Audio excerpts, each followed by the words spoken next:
So hier is my verfrissende drankie wat ek elke dag van my lewe drink. Dit proef vir my soos koeldrank.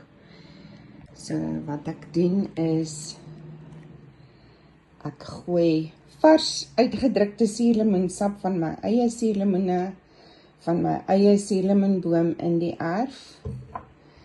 Gooi ek net so klein bietjie onder in my bottel. Vul ek op met koue yskas water.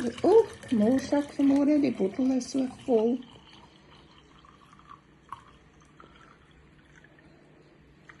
Nog so 'n bietjie.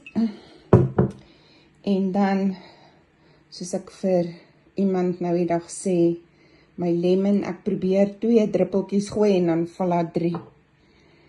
En dan dieselfde met peppermint, ek probeer 2 druppeltjies gooi en dan val daar 3 en 1 buitekant.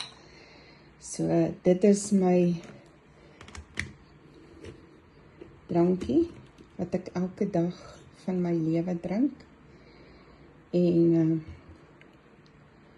ek probeer om minimum 2 liter van dit te drink elke dag.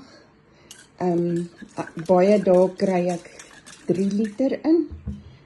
Ander dae kry ek net 2 liter in. Dit hang bietjie af van of ek kantoor toe gaan of nie.